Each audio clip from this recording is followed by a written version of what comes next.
పరిశుద్ధ గ్రంథంలో నుంచి పరిశుద్ధుడైన లూకా రాసిన సువార్త 7వ అధ్యాయము 1వ వచనం నుంచి 10 వచనాలను నేనే చదువుతాను. పరిశుద్ధుడైన లూకా రాసిన సువార్త 7వ అధ్యాయము 1వ వచనం నుంచి 10 వచనములు చదువుకుందాం. ఆయన తన మాటలన్నీ ప్రజలకు సంపూర్తిగా వినిపించిన తరువాత కపెర్నహూములోనికి వచ్చెను. ఒక శతాధిపతికి ప్రియుడైన దాసుడొకడు రోగి అయి చావ సిద్ధమై ఉండెను. శతాధిపతి యేసుని గూర్చి విని ఆయన వచ్చి తన దాసుని స్వస్థతపరచవలనని ఆయనను వేడుకొనుటకు యూదుల పెద్దలను ఆయన యొద్దకు పంపెను. వారు యేసు వద్దకు వచ్చి, నీ వలన ఈ మేలు పొందుటకు అతడు యోగ్యుడు, అతడు మన ప్రజలను ప్రేమించి మనకు సమాజ మందిరములను తానే కట్టించనని ఆయనతో చెప్పి మిక్కిలి బతిమాలుకొనిరి. కావున యేసు వారితో కూడా వెళ్ళెను. ఆయన ఆ ఇంటి దగ్గరికి వచ్చినప్పుడు శతాధిపతి తన స్నేహితులను చూసి, మీరు ఆయన యొద్దకు వెళ్ళి, ప్రభువా, శ్రమ పుచ్చుకొనవద్దు, నీవు నా ఇంటిలోనికి వచ్చుటకు నేను పాత్రుడను కాను, అందుచేత నీ యొద్దకు వచ్చుటకు పాత్రుడని నేను ఎంచుకొనలేదు. అయితే మాట మాత్రము సెలవిమ్ము, అప్పుడు నా దాసుడు స్వస్థతపరచబడును. నేను సహా అధికారమునకు లోబడిన వాడును, నా చేతి కిందను సైనికులున్నారు. నేను ఒకని పొమ్మంటే పోవును, ఒకని రమ్మంటే వచ్చును, నా దాసుని చేయమంటే ఇది చేయును అని నేను చెప్పినట్లు ఆయనతో చెప్పుడని వారిని పంపెను. యేసు ఆ మాటలు విని అతని గూర్చి ఆశ్చర్యపడి తన వెంట వచ్చుచున్న జన సమూహం వైపు తిరిగి, ఇశ్రాయేలుడైనడి ఇంత గొప్ప విశ్వాసం నేను చూడలేదని మీతో చెప్పుచున్నాను. నేను పంపబడిన వారు ఇంటికి తిరిగి వచ్చి ఆ దాసుడు స్వస్థతుడై ఎండుట కనుగొనిరి. ప్రార్థించుదాం. మహోన్నతుడా, మహాగణుడా, సర్వశక్తిమంతుడా, జీవం కలిగినటువంటి మా గొప్ప దేవా, నీకు వందనములు చెల్లిస్తూ ఉన్నాం. ఇంతవరకు నైనా మమ్మలను మీరు కాచి కాపాడి నీ కృపలో భద్రపరిచి నీ కృపను, నీ క్షేమాన్ని, నీ సన్నిధిని నాయన మా అందరితో ఉంచి నడిపించి మరొక పునరుద్ధాన దినములో ప్రవేశింపచేసి నాయన నీ సన్నిధిలో ఈ విధంగా నేను పాడి ప్రార్థించి స్తుతించి నీ వాక్యం వినేటటువంటి గొప్ప తరుణాన్ని నాయన మీరు మాకు అనుగ్రహించినందుకు నీకు స్తోత్రములు చెల్లిస్తూ ఉన్నాం. వాక్యమైనటువంటి దేవా, వాక్యం ద్వారా నాతోనూ మా అందరితోనూ మీరే మాట్లాడమని అడుగుతూ ఉన్నాం. వినగలిగే చెవులను, గ్రహించగలిగే హృదయాన్ని, పాటించే మనస్సును మీరు మాకు అనుగ్రహించమని అడుగుతూ ఉన్నాం. నన్ను సిలువ చాటున మరుగుపరచండి, మీరే మాతో మాట్లాడమని యేసుక్రీస్తు నామమున అడిగి వేడుకొంచున్నాం మా పరిశుద్ధ పరలోకపు తండ్రి, ఆమేన్. దేవుడు గొప్ప అవకాశాన్ని ఇచ్చినందుకు దేవాది దేవునికి నేను వందనములు చెల్లిస్తూ ఉన్నాను. ఏది ఏమైనప్పటికీ ఇప్పుడున్నటువంటి ప్రస్తుత పరిస్థితుల్లో వాక్యాన్ని మనం బాగా చదివేటటువంటి వాళ్ళము, వాక్యాన్ని మంచిగా ధ్యానించేటటువంటి వాళ్ళము, ఈ యొక్క మాటలు మీరు ఇంతకుముందు కూడా ఈ యొక్క వాక్యము చదివినటువంటి వాక్యము మంచిగా మీకు పరిచయం ఉన్నటువంటి అంశాలే. కానీ ఎందుకో దేవుడు మరొక తరుణము ఇచ్చి ఆ యొక్క వాక్యాన్ని మన ముందు ఉంచాడు. చాలామంది బైబిల్ చదువుతూ ఉంటాం. నేను 10 సార్లు కంప్లీట్ చేశాను, 20 సార్లు కంప్లీట్ చేశాను, రోజుకు ఇన్ని అధ్యాయాలు చదువుతున్నాను. గుడ్, మంచిది, వెరీ గుడ్ కదా. కానీ బైబిల్ చదివిన తర్వాత నువ్వు ఏం అర్థం చేసుకున్నావు? నేను ఒక అధ్యాయం చదవాలంటే నాకు 1 రోజు 2 రోజులు పడుతుంది. ఏంటండి మీకు సరిగ్గా కళ్ళు కనపడవా అంటారేమో. కాదండి కదా, దాన్ని సంపూర్ణంగా ధ్యానించడం అన్నమాట, అర్థం చేసుకోవడం. ఎందుకంటే నువ్వు 10 సార్లు బైబిల్ చదివి 20 సార్లు బైబిల్ చదివి ఆ అర్థాన్ని తెలియకుండా మనం జీవిస్తూ ఉన్నామనుకోండి, దానికి ప్రయోజనం ఉండదు, నిష్ప్రయోజనంగా ఉంటుంది. కాబట్టి నువ్వు వాక్యము ఎంత చదివావో, ఆ వాక్యాన్ని నువ్వు ఎంతవరకు నువ్వు అర్థం చేసుకున్నావో, అర్థం చేసుకున్నటువంటి ఆ వాక్యానుసారంగా నువ్వు ఎంతవరకు జీవిస్తున్నావో, ఇది చాలా ముఖ్యం. ఇది చాలా ఇంపార్టెంట్ క్రైస్తవులకు. కానీ ఈ రోజుల్లో ట్రెడిషన్ చర్చెస్, ట్రెడిషనల్ క్రిస్టియన్స్, ఈ విధంగా చాలా చర్చెస్, చాలా క్రైస్తవ కుటుంబాలు ఆ విధంగా వెళ్ళిపోతూ ఉన్నాయి. ఈ ట్రెడిషనల్ అంటే ఏంటి? సాంప్రదాయబద్ధంగా, మతాచారబద్ధంగా వాళ్ళు నడిపిస్తూ ఉంటారు.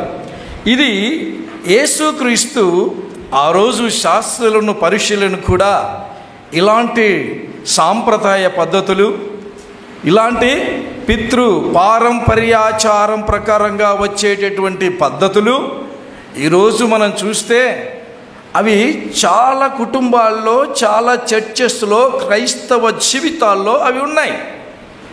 మీరు చూడండి, ఎక్కడికి వెళ్ళి చూసిన తర్వాత కొంత పెళ్ళిళ్ళను గమనించండి, ట్రెడిషనల్ కదా. మన పెద్దలు ఎవరైనా చనిపోతే అది కూడా ట్రెడిషనల్ అయిపోయింది. అదేవిధంగా మన చర్చెస్లో ఏదన్నా కుటుంబాలు ఏదైనా ఆరాధన జరుపుకోవాలంటే వాళ్ళు ఇలా చేశారు కదా, వీళ్ళు ఇలా చేశారు కదా, మనం కూడా ఇలా చేద్దాం అని ఆలోచన నెరిగి వాక్యానుసారమైనటువంటి లేకుండా జీవన విధానాన్ని కొనసాగిస్తూ ఉన్నారు. వాక్యానుసారమైనటువంటి ఏంటి ఆ ఆధారం లేకుండా అలాంటి జీవన విధానాన్ని కొనసాగిస్తూ ఉన్నారు. ఎందుకంటే మనుషుల కోసము బ్రతకటం వేస్ట్. ఒక క్రైస్తవుడు బ్రతుకు ఎలా ఉండాలంటే క్రీస్తు కోసం బ్రతకాలి, క్రీస్తు కోసం బ్రతకాలి కదా, ఆ విధంగా జీవించాలి. ఎందుకంటే ఇంట్రడక్షన్ ఎందుకు చెప్తున్నానంటే, మనం చూడండి, ఈ సండే రోజు మీరు ఒక ఎగ్జాంపుల్కు ఒక గ్రాఫ్ పేపర్ మీరు తీసుకొని, గ్రాఫ్ పేపర్ అంటే తెలుసు కదా, ఏంటి గల్లా ఉన్నటువంటి ఒక షీట్ ఉంటుంది, దాని మీద మీరు సండే రోజు నీ గ్రాఫ్ ఎంత పెరిగింది దాని మీద గీసుకోండి. తర్వాత మండే ఏమైంది, ట్యూస్డే ఏమైంది, ఈ విధంగా శనివారం వరకు మీ గ్రాఫ్ ఎలా ఉందో చెక్ చేసుకోండి. క్రీస్తులో మన గ్రాఫ్ ఎలా ఉంది. మళ్ళీ ఏంటి, లెంట్ డేస్ వస్తే, 40 డేస్ వస్తే గ్రాఫ్ అమాంతరంగా పెరిగిపోతుంది గ్రాఫ్. 40 రోజులు అయిపోతేనే 41వ రోజు డమాలని పడిపోతుంది మన గ్రాఫ్. కారణం ఏంటి? క్రీస్తు మనలో లేడు. క్రీస్తు మనలో ఉంటే మన గ్రాఫ్ అమాంతరము పెరుగుతూనే ఉంటుంది. కాబట్టి ఈ వాక్య ధ్యానం కూడా అదే చెప్తూ ఉంది. ఇప్పుడు మనం వినబోయేటటువంటి ఈ వాక్య అంశం కూడా అదే చెప్తూ ఉంది. మన గ్రాఫ్ పెరగాలి, కానీ క్రైస్తవుని యొక్క గ్రాఫ్ క్రీస్తులో పెరగడానికి ప్రయత్నించాలి, కానీ షేర్ మార్కెట్లో డౌన్ఫాల్ అవ్వటానికి ఏంటి ప్రయత్నం చేయకూడదు. అలా చేస్తూ ఉన్నామంటే క్రీస్తు మనలో ఉండడు అని దాని అర్థం అన్నమాట. కాబట్టి ఇక్కడ వాక్య భాగానికి వస్తే, ఒక శతాధిపతికి ప్రియుడైన దాసుడు రోగి అయి చావ సిద్ధమై ఉండెను. ఇక్కడ ఒక క్రైస్తవుని యొక్క సాక్ష్యము ఏ విధంగా ఉండాలి అని మాట్లాడుకుంటున్నాం మనం ఈరోజు. క్రీస్తులో ఉన్నటువంటి ఒక విశ్వాస యొక్క సాక్ష్యము తన నిజ జీవితంలో ఏ విధంగా ఉండాలి అని దేవుడు ఈరోజు వాక్యం ద్వారా మనందరితో మాట్లాడుతూ ఉన్నాడు. కాబట్టి క్రైస్తవుని జీవితంలో ఒక సాక్ష్యం అనేది, ఒక సాక్ష్యము చెప్పడం అనేది ఒక ప్రాణం లాంటిది. ప్రాణము లేచి వచ్చింది అంటుంటాం కదా, అలాంటిది. చాలామంది నువ్వు ఇలా చెప్పు, నువ్వు అలా చెప్పు అంటే వచ్చేటటువంటిది కాబట్టి సాక్ష్యం అనేది ఎవరో నేర్పిస్తే చిలుకలు వలుకలు పలికేటటువంటిది సాక్ష్యం కాదు. ఇది ఏమవుతుందంటే ఇది హృదయంలో నుంచి, హృదయ లోతులో నుంచి వచ్చేటటువంటిది సాక్ష్యమై ఉండాలి. కాబట్టి యోహాను రాసిన మొదటి పత్రిక 1వ అధ్యాయము 1-2 వచనాలు మీరు చూసినట్టయితే అక్కడ యోహాను చెప్తూ ఉన్నాడు. యోహాను క్రీస్తుని గురించి తాను వ్యక్తిగత అనుభవాన్ని తెలుపుతూ ఉన్నాడు. అక్కడ నేను క్రీస్తుతో ఏ విధంగా జీవించాను, క్రీస్తుతో ఏ విధంగా ఉన్నాను అని చెప్తూ ఉన్నాడు. కాబట్టి జీవవాక్యమును గూర్చి అనగా క్రీస్తును గూర్చి విన్నాడు. వాక్యం అనగా ఏంటి? దేవుడు. ఆ వాక్యమే శరీరధారి అయి కృపాత సత్య సంపూర్ణుడిగా మన మధ్యలో నివసిస్తూ ఉన్నాడు. ఆయన చెప్తూ ఉన్నాడు, యేసును కన్నులారా చూశాడు, యేసును నిదానించి కనుగొన్నాడు. తర్వాత అంటే క్రీస్తుపై తన దృష్టిని, తన మనస్సును, తన ఏకాగ్రతను కేంద్రీకరించాడు. నేను ఆయనను చూశాను, ఆయనను తెలుసుకున్నాను అంటే ఇక్కడ 3 పదాలు. ఆయనపై దృష్టి నిలపాలి, ఆయనపై మనస్సు నిలపాలి, నీ యొక్క మనసంతా కూడా కేంద్రీకృతమై ఉండాలి యేసుపై. అప్పుడు ఆయనను చూసినట్టు అన్నమాట, అప్పుడు ఆయనను చూసినట్టు. కాబట్టి ఇంకొకటి చెప్తూ ఉన్నాడు, మా చేతులు క్రీస్తును తాకి చూసినవి అని చెప్తూ ఉన్నాడు. యేసుక్రీస్తు శిష్యుడిగా యోహాను గారు ఉన్నారు కాబట్టి మా చేతులు ఏమైనాయి? ఆయనను తాకి చూచినవి, యేసు పునరుద్ధాన శరీరారములను కూడా తాకినవి అని చెప్తున్నాడు. యేసుక్రీస్తు తిరిగి లేచినప్పుడు, సమాధిని గెలిచి ఆ యొక్క శిష్యులకు ప్రత్యక్షమైనప్పుడు నా చేతులు చూడండి అన్నాడు. అవునా? నా పక్కలో కదా వేలు పెట్టు అన్నాడు, తోమా అన్నాడు. కాబట్టి ఆయన పునరుద్ధానుడై తిరిగి లేచిన తరువాత ఏంటి? మా చేతులు ఏ విధంగా స్పర్శించాయి. అలాంటి గొప్ప అనుభవాన్ని యోహాను గారు తన మొదటి పత్రిక 1వ అధ్యాయంలో చెప్తూ ఉన్నాడు. ఈ విధంగా క్రీస్తుతో నా అనుభవము చాలా ఉన్నది. కాబట్టి సాక్ష్యము ఇవ్వడము అనగా ఆ విధంగా ఉండాలి. నిన్ను ఎన్నుకున్నాడు, నిన్ను రక్షించాడు, నువ్వు నరకం లేకపోకుండా నిన్ను ఒక స్థాయిలో దేవుడు నిలబెట్టిన తర్వాత నీ సాక్ష్యము ఏ విధంగా ఉన్నది. అందుకోసమే యేసుక్రీస్తు అంటాడు, భూతి గంతముల వరకు నాకు సాక్షులయ్యిందురని వారితో చెప్పెను. అపొస్తలుల కార్యములు 1వ అధ్యాయం 5వ వచనములో భూతి గంతముల వరకు నాకు సాక్షులయ్యిందురు. నిజంగా శిష్యులు ఆ విధంగానే ఉన్నారు, ఆ విధంగానే సాక్షులు అయి ఉన్నారు. కాబట్టి యేసుని క్రీస్తుని గురించి సాక్ష్యం ఇవ్వటం మాత్రమే కాదు వాళ్ళు చేసింది, సాక్ష్య జీవితము కలిగి వాళ్ళు జీవించారు. క్రీస్తు కోసము వాళ్ళు చనిపోయారు, క్రీస్తు కోసము వాళ్ళు దెబ్బలు తిన్నారు, క్రీస్తు కోసం వాళ్ళు ఉపవాసం ఉన్నారు, క్రీస్తు కోసము వారి శరీరాలను రంపాలతో కోయబడిన వాళ్ళు వెనక్కు తిరగలేదు.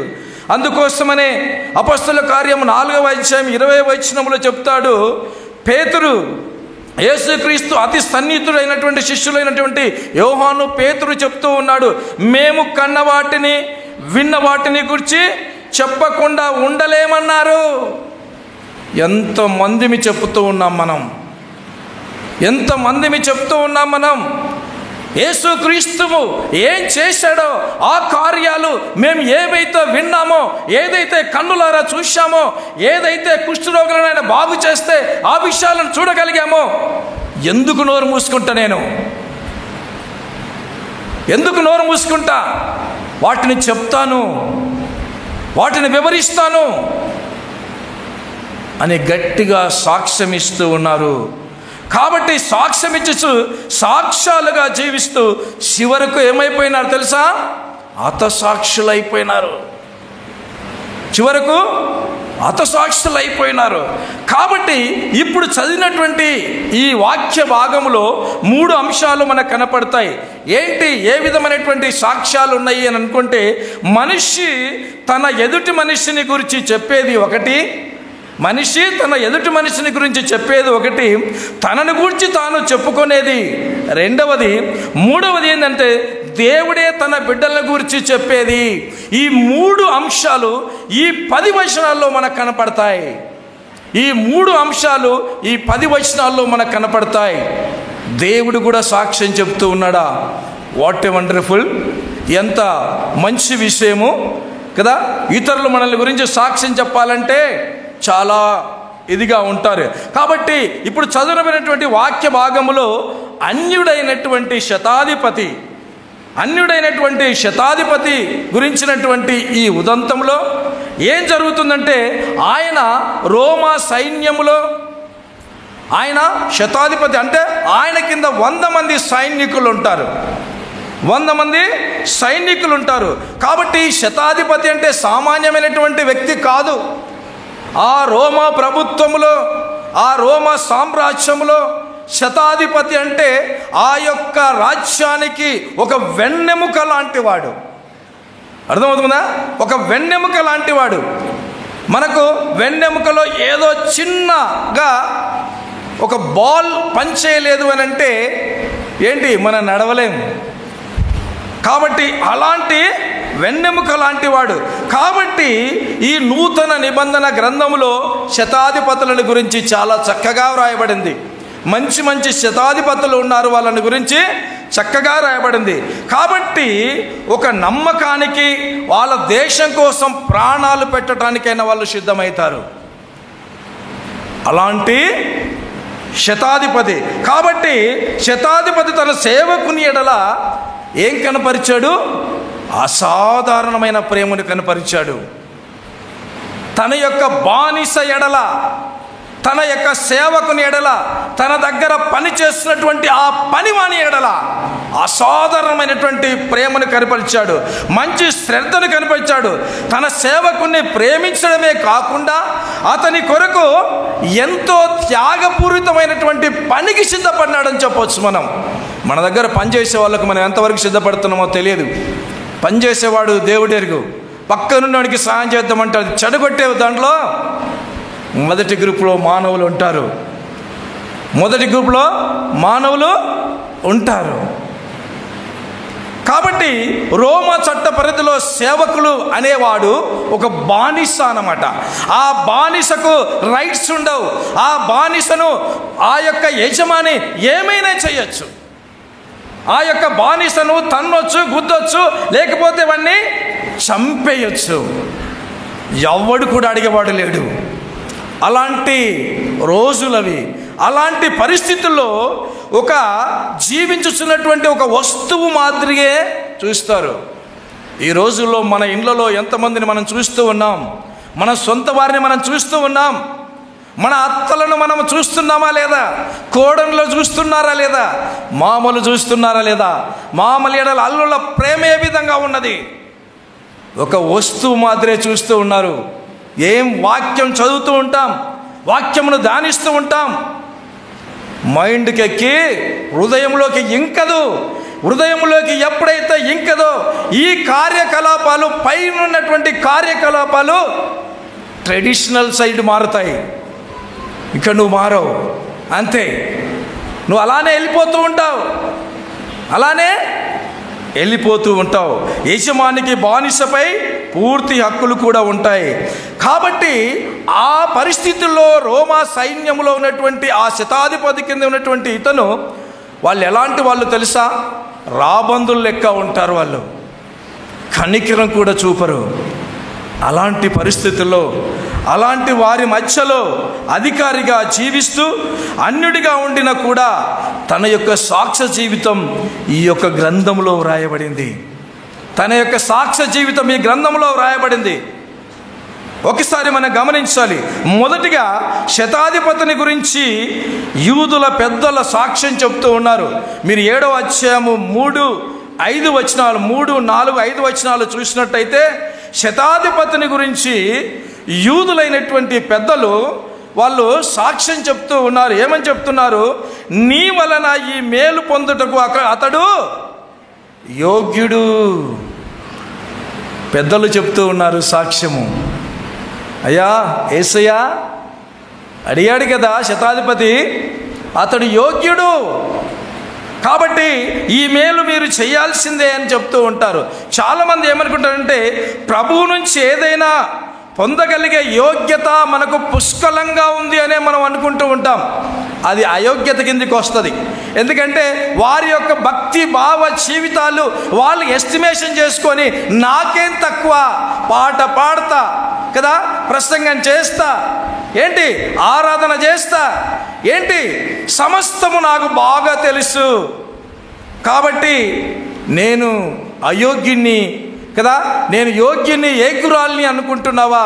దేవుడు ఏం చేస్తాడంటే నిన్ను అయోగ్యంగానే తీర్చిదిద్దుతాడు. తర్వాత తనకు ఏ యోగ్యత లేదని వారు నిజానికి ఎక్కువ యోగ్యత కలిగి ఉంటారంట. ఏ యోగ్యత నాకు లేదు అని అనుకుంటే నీకే ఎక్కువ యోగ్యత ఉంటుంది. పరిసయ్యుడు సుంకరి విషయం మీకు తెలుసు కదా, పరిసయ్య సుంకరి విషయం తెలుసు కదా. యోగ్యత దేవుడు ఎవరికి ఎక్కువ ఇచ్చాడు? అవునా? ఎవరు దీనత్వంతో దేవుని దగ్గర వేడుకున్నారో వాళ్ళనే యోగ్యులుగా తీర్చిదిద్దుతారు. తర్వాత వాళ్ళు ఏం చెప్తున్నారంటే అతడు మన ప్రజలను ప్రేమించాడు అని చెప్తూ ఉన్నారు. యూదుల పెద్దలు నీ వలన ఈ మేలు పొందుటకు అతడు యోగ్యుడు అని ప్రశంసిస్తూ ఉన్నారు. రెండవదిగా అతడు మన ప్రజలను ప్రేమించువాడు. చూడండి, ఒకసారి మనం గమనిస్తే రోమా వాళ్ళు యూదులకు కదా పడదు, కానీ అతడు ప్రేమిస్తున్నాడు. తాను ఒక అన్యజనుడై ఉండి యూదులను ప్రేమించేవాడుగా ఉన్నాడు. స్నేహం చేసి ఆయన స్నేహ భావంతో యూదుల ఎడల, ఆ పెద్దల ఎడల కలిగి ఉన్నాడంటే ఎంత గొప్ప మంచి పేరును సంపాదించాడో మనం చూడవచ్చు. తర్వాత ఈ శతాధిపతి జీవితంలో నుండి మనం అనేకమైనటువంటి ఆధ్యాత్మికమైనటువంటి పాఠాలను లెసన్స్ మనం నేర్చుకోవచ్చు అన్నమాట.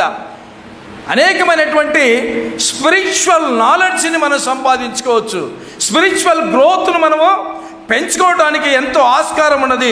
కాబట్టి క్రైస్తవ విశ్వాసులుగా ఎంతోమంది ప్రేమిస్తూ ఉన్నాం, ఎంతమందికి మనము సహకారం అందిస్తూ ఉన్నాం, ఎంతమంది దగ్గర మనము యోగ్యులుగా అనిపించుకుంటూ ఉన్నాం.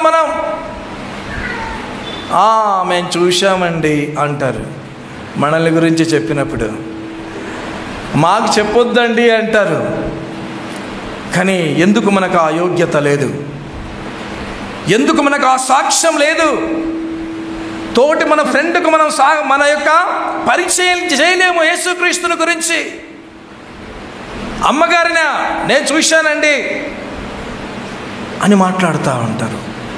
ఎందుకు దేవుడు ఈ గ్రంథములో ఆయన గురించి రాయబడ్డాడు? మన సాక్ష్యం ఎటుపోతూ ఉంది?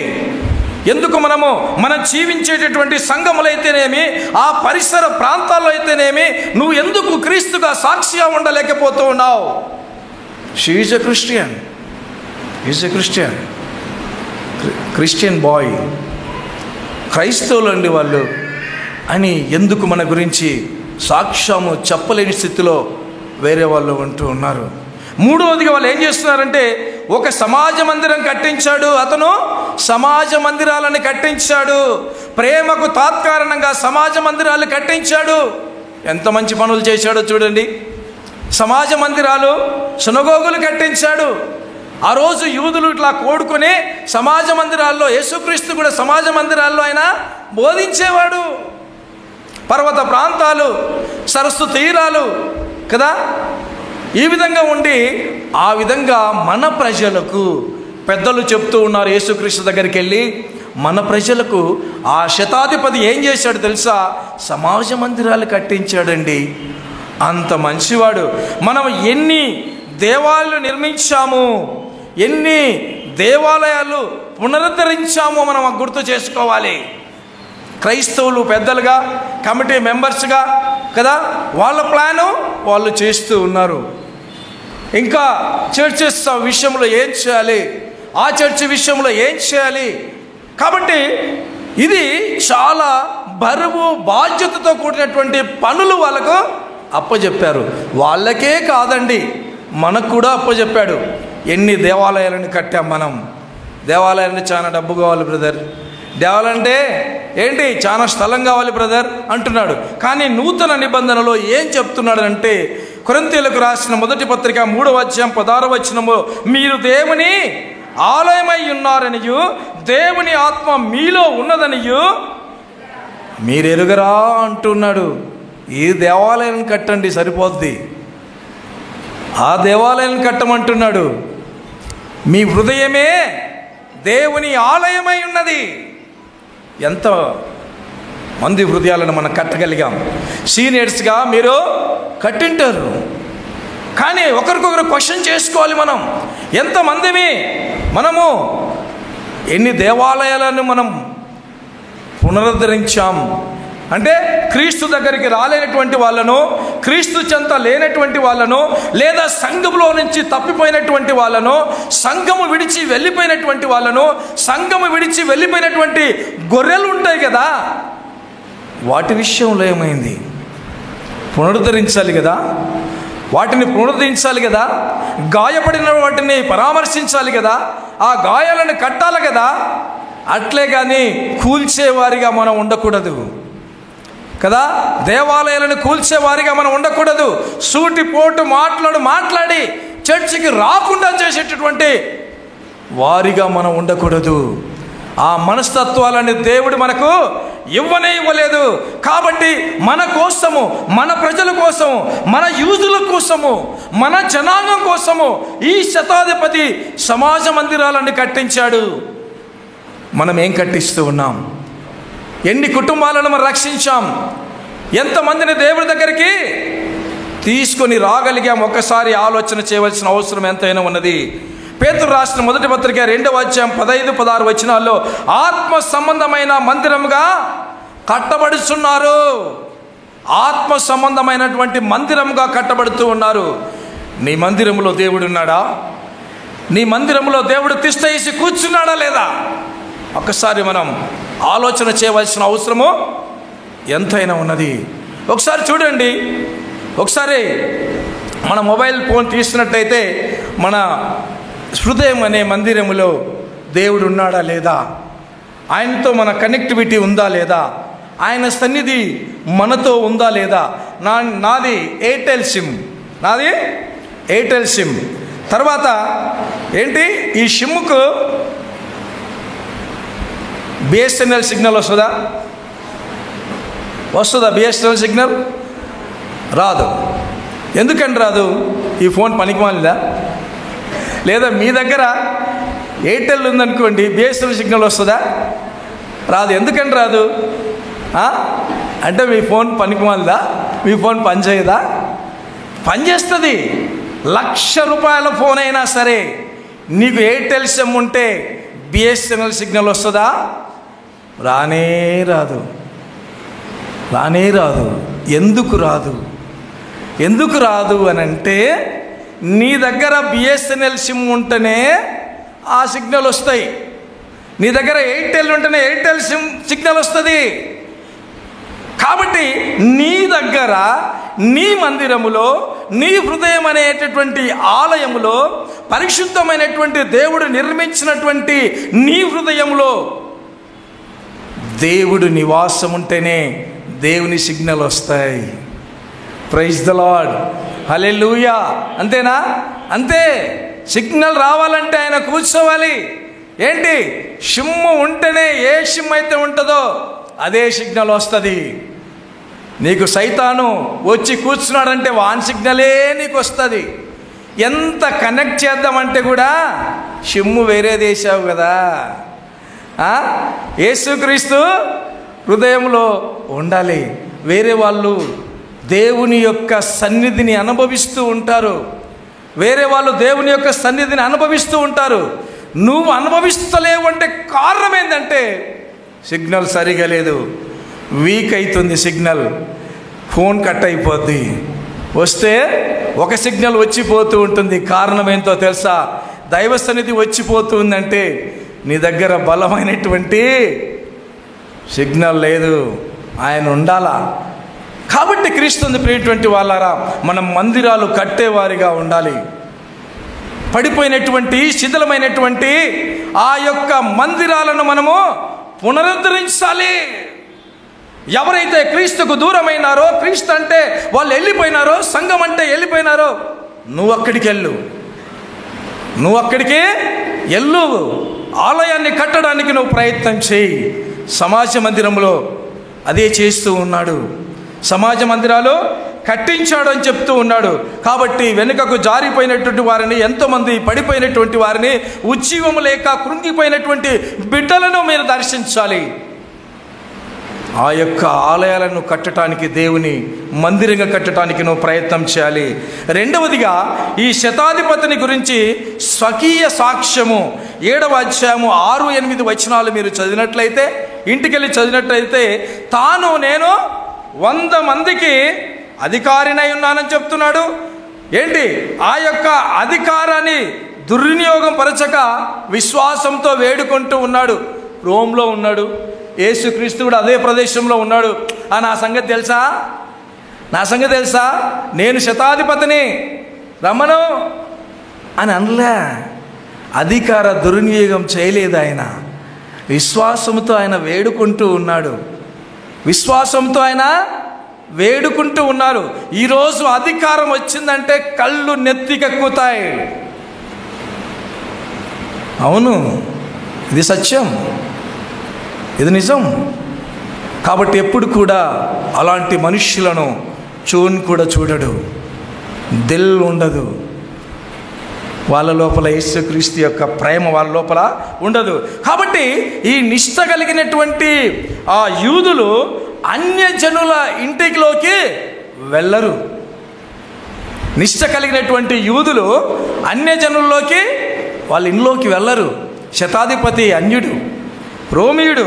కాబట్టి నీవు నా ఇంటిలోకి వచ్చుటకు నేను పాత్రుడను కాను అంటూ ఉన్నాడు. అయ్యా, నాకు అంత యోగ్యత లేదు, అంత గొప్పవాణ్ణి కాదు కదా, నువ్వు నీ అడుగు పెట్టి ఇక్కడ చేసేంత గొప్పవాణ్ణి కాదు, దయచేసి అర్థం చేసుకో అని చెప్తూ ఉన్నాడు. దయచేసి అర్థం చేసుకో. ఈ శతాధిపతి విశ్వాసం కలిగినటువంటి వ్యక్తి. యేసు తన సేవకునికి తప్పగా స్వస్థపరచాలని ఒక నమ్మకం ఉంది, ఒక విశ్వాసం ఉంది. అందుకోసమే వాళ్ళకి చెప్తే విశ్వాసంతో ఆయన ఎద్దకు తన శిష్యులను పంపించాడు. అరే భయ్, మీరేం లేదు, ఆయన చెప్పాడంటే అయిపోద్ది అంతే.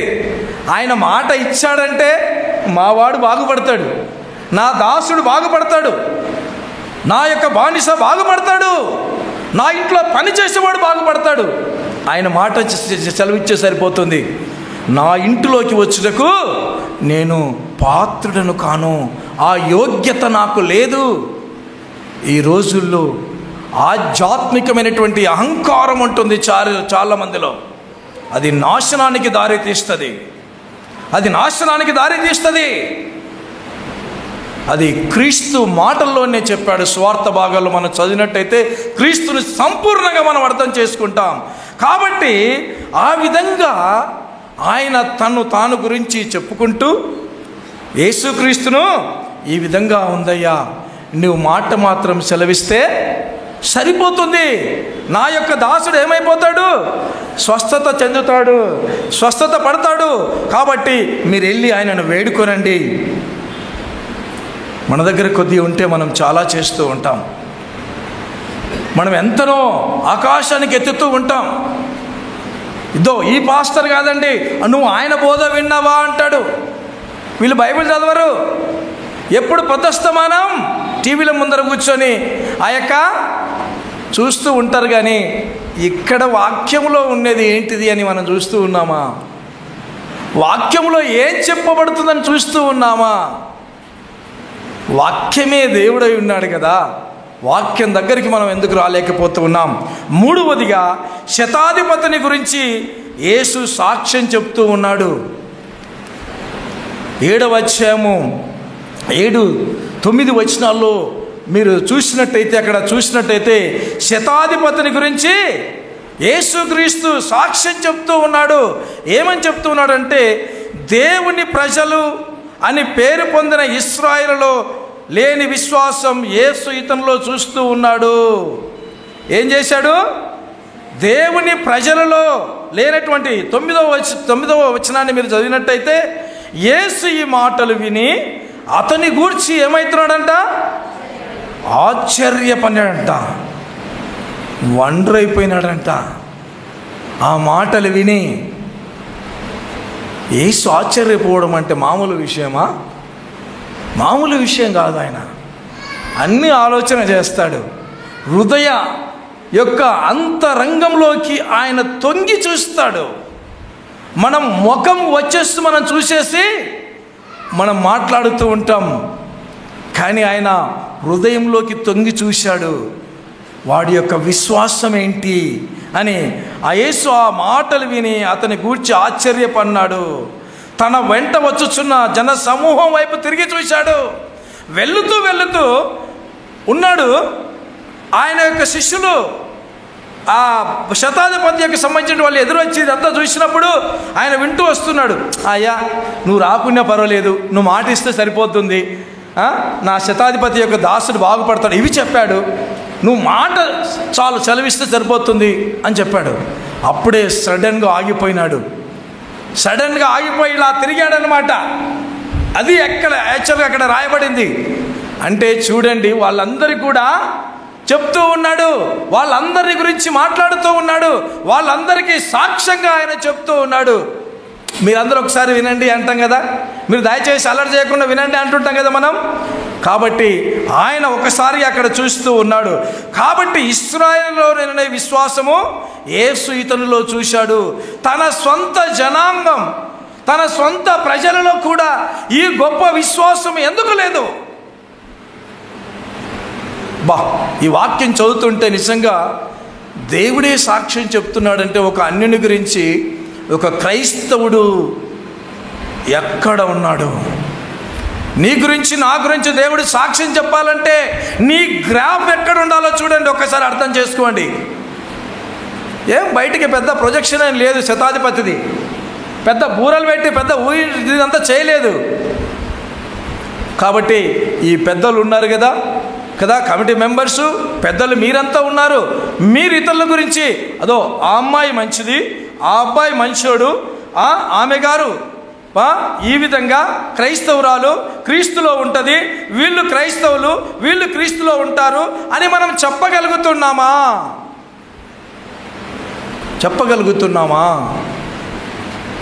క్రీస్తుని గురించి మనం తర్వాత ఆలోచన చేయాలి. కానీ క్రీస్తే చెప్పుతున్నాడు, నా జనులలో కూడా నేను చూడలేదయ్యా ఇటువంటి ఫెయిత్, ఇటువంటి విశ్వాసము చూడలేదు. ఈ భూమిపై యేసు ప్రభు జీవించినంత కాలము రెండు విషయాలు అంట ఆయనను ఆశ్చర్యపరిచినటివి. ఆయన జీవించినంత కాలము రెండు విషయాలు ఆశ్చర్యపరిచినాయి. అంటే సాధారణంగా ఉండదు అనిపించే చోట బలమైన విశ్వాసం ఉంది. అక్కడ వాళ్ళకేందండి, వాళ్ళ అన్యులు, వాళ్ళకేం తెలుసండి అంటుంటాం కదా. అటువంటి చోట దేవుడు ఒక బలమైనటువంటి సాక్షిని చూశాడు, ఒక బలమైనటువంటి విశ్వాసాన్ని చూశాడు, ఒక కెరటాన్ని దేవుడు చూడగలిగాడు. శతాధిపతిలో తన హృదయంలోకి తొంగి చూసినప్పుడు ఆ యొక్క లోతు, విశ్వాసం యొక్క లోతును ఈయన మెజర్ చేయగలిగాడు. వాట్ ఏ వండర్ అని చెప్తూ ఉన్నాడు. దేవుడు ఆశ్చర్యపోయాడు. నమ్మకం ఉండవలసిన చోట అపనమ్మకం కనిపించే దాని గురించి యేసు ఆశ్చర్యపడ్డారు. ఒకసారి చూసినప్పుడు వీళ్ళు క్రైస్తవులా అని చూసినప్పుడు బయట వాళ్ళు ఏమనుకుంటారో చూడండి. వీళ్ళు కూడా క్రైస్తవులే అని అంటే ఏమైపోద్ది మన యొక్క సాక్ష్యము? ఏమైపోతుంది మన సాక్ష్యము? ఎన్ని రోజులు మనం జీవిస్తూ ఉన్నాం? క్రీస్తుకు అనుకూలంగా జీవిస్తున్నామా లేదా? వచ్చింది లేకపోతే లేదండి సిగ్నలు అని అనుకుంటూ ఉన్నామా? యవనస్తులారా, యవన బిడ్డలారా, పరిస్థితులు ఏ విధంగా ఉన్నాయి? ట్రెడిషనల్ క్రైస్తవులుగా మారిపోయినాం అనుకోండి. క్రీస్తును నేను ఎప్పుడు చెప్తూ ఉంటాను, ఎవరిని చూసి కాపీ కొట్టొద్దండి కదా, ఎవరిని చూసి కాపీ కొట్టొద్దండి. ఆ పాస్టరు ఈ పాస్టరు కదా, వీళ్ళు వాళ్ళు అని కాపీ కొట్టొద్దండి. యేసయ్యను చూసే కాపీ కొట్టమంట నేను. మక్కికి దించాలి యేసయ్యను. ఏంటి ఆయన మాటలు, ఆయన ప్రవర్తన, ఆయన లక్షణాలు, ఆయన మనస్సు, ఆయన ప్రేమ. చాలా సంవత్సరాలు క్రైస్తవులే, నేను చాలా సంఘటనలు చూసినప్పుడు చాలా వింతగా అయిపోతాం. వాళ్ళు ఒక్కొక్కసారి పాస్టర్ని ఏ విధంగా గౌరవించాలో తెలియదు. నేను ఉన్న వాస్తవాలు చెప్తూ ఉన్నాను, తెలియదు. ఇంట్లోకి వచ్చినప్పుడు ఏంటి ఆయన విషయాలు అని తెలియదు. ఎక్కడ వెనకబడిపోతున్నాం? గ్రంథం ఎందుకు తిరిగి చూస్తలే? మనం ముఖస్థుతికి ఈరోజు ప్రాధాన్యత ఇస్తూ ఉన్నాం. ముఖస్థుతికి ఈరోజు ప్రాధాన్యత ఇస్తూ ఉన్నాం. క్రీస్తునందు ప్రియమైనటువంటి వాళ్ళారా, పరిస్థితులు ఎంత ఇదిగా ఉన్నాయో చూడండి. నేను చెప్తున్నాను, నేను చెన్నై ప్రాంతానికి వెళ్ళినప్పుడు 2004 సంవత్సరంలో కంపెనీ పని మీద వెళ్ళినప్పుడు వివాహం అంతా అన్నీ మాట్లాడుకున్నారు. తర్వాత పలానా రోజు వివాహం అనేది ఇంకా తెలియలే. అయితే మా పెద్దలు ఏం చేశారు తెలుసా? మా పెద్దలు ఏం చేశారంటే, ఏంది ఎవరి దగ్గరికి వెళ్ళి అక్కడ అడిగి వాళ్ళు ఎప్పుడు పెళ్ళి ఏం కథ అని చెప్పి వాళ్ళు ఇంట్లో కూడా చేశారు. నాకు ఫోన్ చేసి చెప్పారనమాట. సర్లే నేను వస్తున్నాను అన్నాను. వచ్చిన తర్వాత అవి ఇచ్చారనమాట. పెళ్లి పత్రికలు ఇస్తే చించేశాను. నేను కావాలంటే అడగండి, చించేశాను. దేవుని దగ్గర ప్రార్థన చేసి ఎప్పుడు ఇస్తావో డేట్లు చెప్పండి అని నేను దేవుని దగ్గర అడిగి ఆ డేట్లు నేను పెట్టాను. Praise the Lord. ఎందుకు చెప్పగలుగుతున్నాను తెలుసా? ఆ రోజు వాళ్ళు వ్యతిరేకించారు. వ్యతిరేకించారు. ఈరోజు పెళ్లి కార్డులకు ఇంకా ముహూర్తాలు పెడుతూ ఉన్నారు. చూడండి ఎట్లా ఉందో పరిస్థితులు. అన్య సాంప్రదాయం ప్రకారమే మన వివాహాలు చేస్తూ ఉన్నాం. మనం ఇంట్లోకి వెళ్ళాలంటే పాలు పొంగించాల్సిందే. చావు అనే భయం, ఏమైద్దో కదా అని. చావు భయాన్ని దేవుడు తీసేసినాక ఇంకేంది నీకు? ఆయన తీసేశాడు. నీకు అన్నీ కావాలా? మనం ఫాలో అయ్యేది ఇంగ్లీష్ క్యాలెండరు, నీవు ముహూర్తాలు చూసేది తెలుగు క్యాలెండర్ దగ్గరికి వెళ్ళిపోతావు. నువ్వు సాక్షిగా నిలబడతావా? నిజమా? ఒకసారి ఆలోచన చేద్దాం. నిన్ను చూసి నీ పిల్లలు మారుతారు. నువ్వు కొంతనైనా మారితే, నేను కొంతనైనా మారాలి అనుకున్నాను. దాంట్లో నుంచి కొంతనన్నా, నేను 100% అని చెప్తలేను, కొంతనన్నా మారుదాం. ఎప్పుడన్నా ప్రార్థన చేయండి అని అడిగినప్పుడు మూఢనమ్మకాల నుంచి ముందు బయటికి రమ్మని చెప్పి నేను అడుగుతాను. అదే ప్రార్థన చేస్తున్న వాళ్ళ గురించి. ఈరోజు మంగళవారం అని, బుధవారం అని చెప్పి ఇలాంటి క్రైస్తవులు ఎంతోమంది ఉన్నారు. ఎందుకు నమ్ముతున్నారో అర్థం కాదు. వాళ్ళు ఎందుకు ప్రార్థనకు వస్తారో తెలియదు. అబ్సల్యూట్గా దేవుని సన్నిధి వారితో ఉండదు. నిజం, దేవుడే చెప్పాడు ఈ విషయాలు. మార్కు రాసిన సువార్త 7వ అధ్యాయంలో మీరు చెప్పుకోండి. మనుషులు కల్పించినటువంటి కల్పన కథలు అని రాయబడింది. ఆ కథలకు మనము సన్నాయి నొక్కులు నొక్కుతూ ఉన్నాం. ఈ లోకము కల్పించినటువంటి కథలకు సన్నాయి నొక్కులు నొక్కుతూ ఉన్నాం. శతాధిపతిని గురించినటువంటి ఆ సాక్ష్యము దేవుడు చెబుతూ ఉన్నాడు. కాబట్టి మనుషులు మన గురించి పొగడవచ్చు, గొప్పలు చెప్పుకోవచ్చు, కానీ వాటన్నిటికంటే శ్రేష్టమైనది యోగ్యత, దేవుని సాక్ష్యం కావాలి మనకు. ఆ దేవుని సాక్ష్యమే నిన్ను పరలోకానికి పోవటానికి నీకు ఆస్కారం అంటూ ఉన్నది. కాబట్టి చాలామందిని గురించి కూడా దేవుడు బైబిల్లో చెప్పాడు. చాలామందిని దేవుడు బైబిల్లో గురించి మాట్లాడాడు.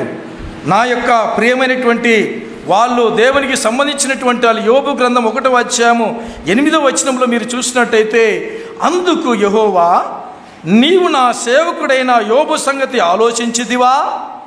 అతడు యథార్థవంతుడు, న్యాయవంతుడినై దేవుని యందు భయభక్తులు కలిగి చెడుతనమును విసర్జించిన వాడు భూమి మీద అతని వంటి వాడు ఎవడునూ లేడు.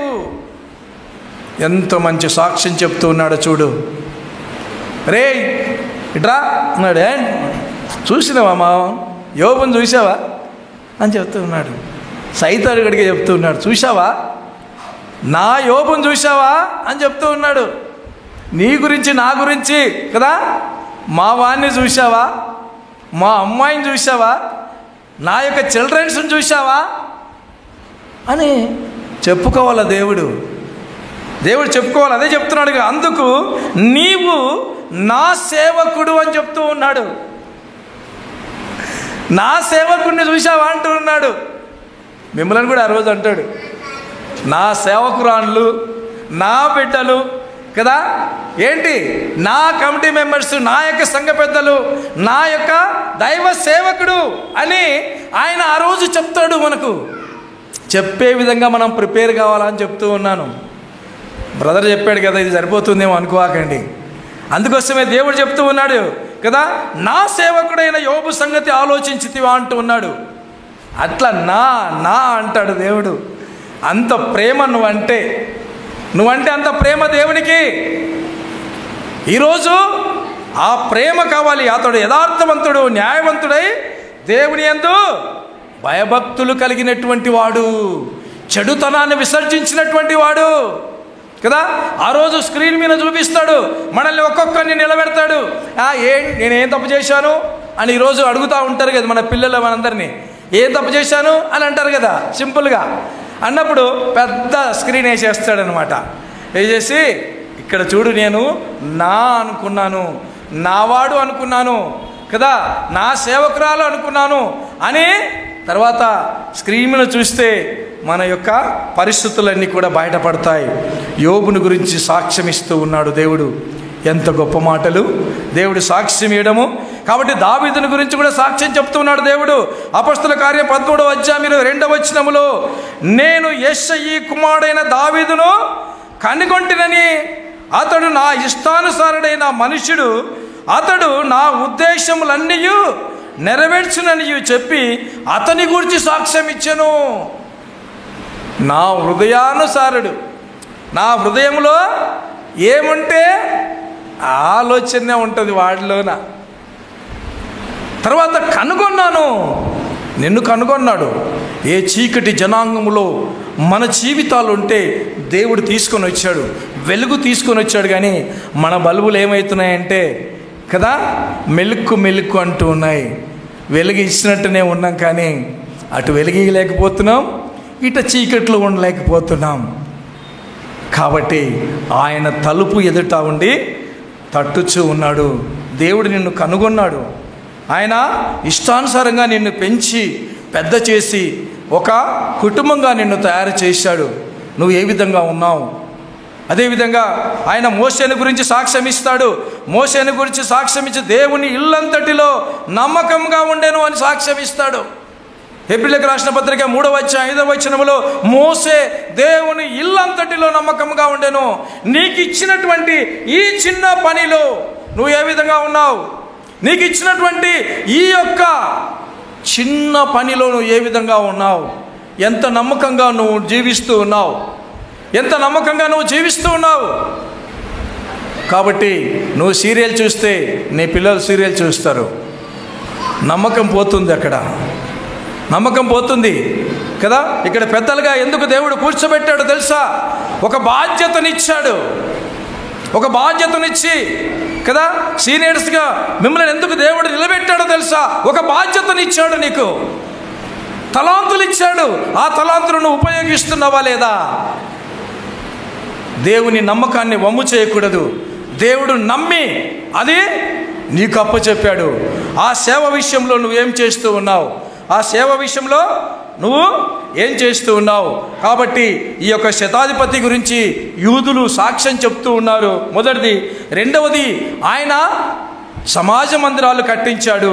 మూడవది ఏంటంటే శతాధిపతి గురించి యేసయ్య సాక్ష్యం చెప్తూ ఉన్నాడు.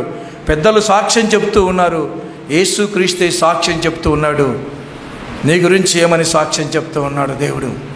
ఒకసారి ఆయన పాద సన్నిధిలో మోకరించి అడిగావా? నడుస్తూ ఉందిలే అనుకుంటూ ఉన్నావా? ఇది నడిచిపోతుంది అనుకుంటూ ఉన్నావా? కానీ జీవితం ఆ విధంగా గడిచిపోతే మన పరిస్థితులు ఏ విధంగా అవుతాయి? నేను ఒక చిన్న సంఘటన చెప్పి నేను ముగిచ్చేస్తాను. ఎందుకంటే సాక్ష్యము అనగా, ఇందాక పేతురు గురించి నేను మాట్లాడాను కదా. పేతురు గురించి, యోహాను పేతురు గురించి మేము కన్న వాటిని చెప్తాము, విన్న వాటిని చెప్తాము, చూసిన వాటిని చెప్తాం, తాకిన వాటిని మేము చెప్తాం. మమ్మల్ని ఎవడ్రా ఆపేది అనే విధంగా మాట్లాడారు. అంతే. అరే మిమ్మల్ని వదిలిపెడతాము అంటే నో, మమ్మల్ని శిక్షించినా పర్వాలేదు, మేము ఈ విధంగానే ఉంటాం. కాబట్టి క్రీస్తు శకం బాగా వినాలి. క్రీస్తు శకం 65, 67 ఆ ప్రాంతంలో ఈ యొక్క పౌలు పేతురు రోమ్లో ఒకే జైల్లో ఉన్నారు. మ్యారీ థామస్ ఆయన ప్రిజన్లో ఉన్నారు. ఈ ఎవరెవరు? పౌలు, పేతురు ఇద్దరు కలిసి ఆ ప్రాంతంలో ఒకే జైల్లో ఉన్నారు. ఆ జైలు ఎలా ఉంటుందంటే అది సెల్లార్ ఒకటి ఉంటుంది, తర్వాత గ్రౌండ్ ఫ్లోర్ అంటారా, తర్వాత ఫస్ట్ ఫ్లోర్ ఉంటుందన్నమాట. అయితే పౌలు గారిని ఏంటంటే ఫస్ట్ ఫ్లోర్లో వేసేసారు, జైల్లో ఉన్నాడు.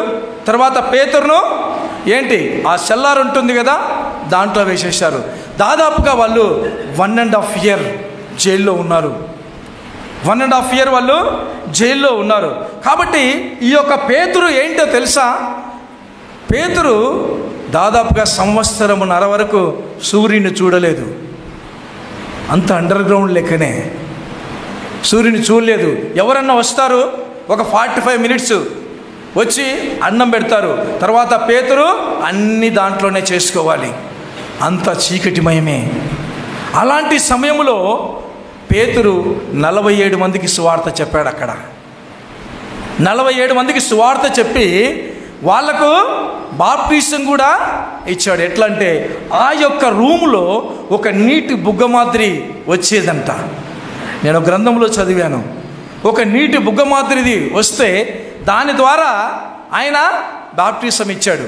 అది ఎలా ఇచ్చాడో తెలియదు. అది చిలకరింపు ఇచ్చాడా, ఇంకొకటి ఇచ్చాడో తెలియదు.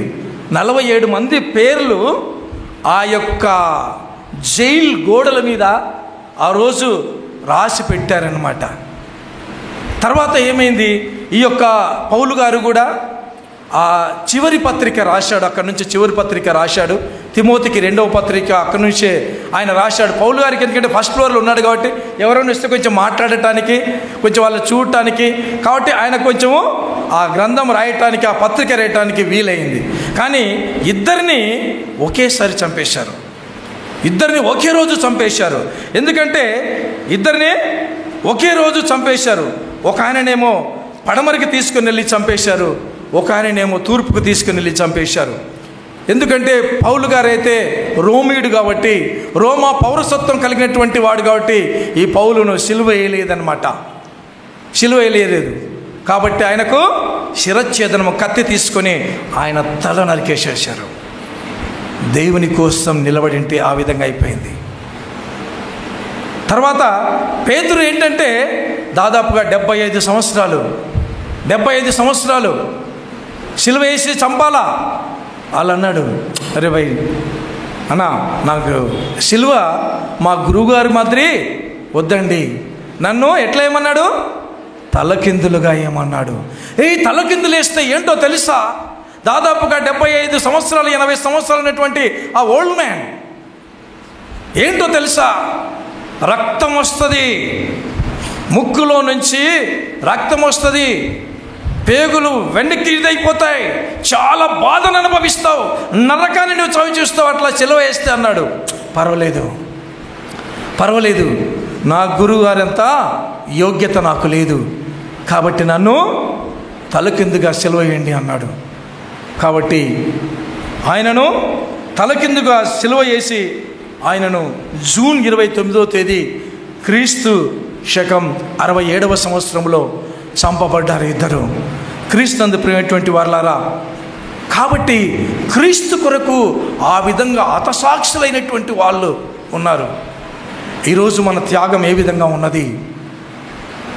ఈరోజు ఒక శతాధిపతిని తీసుకున్నట్టయితే ఎన్నోసార్లు వాక్యాల్లో మనం ధ్యానించాం, చదివాం. కానీ ఎందుకు నేను కనీసం దేవునితో కాదు కదా, మనుషుల దగ్గర నా సాక్ష్యం ఎందుకు ఉంటలేదు? ఎందుకనే సాక్షిగా ఉండలేను? ఇక్కడి మాటలు అక్కడ, అక్కడ మాటలు ఇక్కడ చెప్పుకునే వాళ్ళంగా బ్రతికామంటే ఆ రోజు మన పరిస్థితి ఏమైపోతుంది? ఆ రోజు నిన్ను ఎరుగను అంటాడు దేవుడు. అందుకోసమే ఒక భక్తుడు ఒక పాట రాస్తాడు, ఒక పల్లవి పాడతాను. సాక్ష్యమిచ్చేదా మన స్వామి యేసు దేవుడంచు సాక్ష్యమిచ్చెదా. సాక్ష్యమనగా గనిన వినిన సంగతులను తెల్పుటయ్యే, సాక్ష్యమనగా గనిన వినిన సంగతులను తెల్పుటయ్యే, సాక్ష్యమిచ్చు కొరకు నన్ను స్వామి రక్షించెనంచు సాక్ష్యమిచ్చెదా. మన స్వామి యేసు దేవుడంచు సాక్ష్యమిచ్చెదా. దిక్కు దశయులేని నన్ను దేవుడెంతో కనికరించి, దిక్కు దశయులేని నన్ను దేవుడెంతో కనికరించి, మక్కువతో నాకు నేటు మనశ్శాంతినిచ్చినాడు సాక్ష్యమిచ్చెదా. మన స్వామి యేసు దేవుడంచు సాక్ష్యమిచ్చెదా. కాబట్టి నువ్వు ఎలాంటి సాక్ష్యాన్ని కలిగి ఉన్నావు ఒకసారి గుర్తు తెచ్చుకొని, సాక్ష్యం లేకపోతే దేవుని ఎదుట ఇప్పటి నుంచి అయినా సాక్ష్యం ఉండటానికి ప్రయత్నం చేద్దాం. దేవుడి కొద్దిపాటి వాక్యాన్ని దీవించునుగాక. ఆమేన్.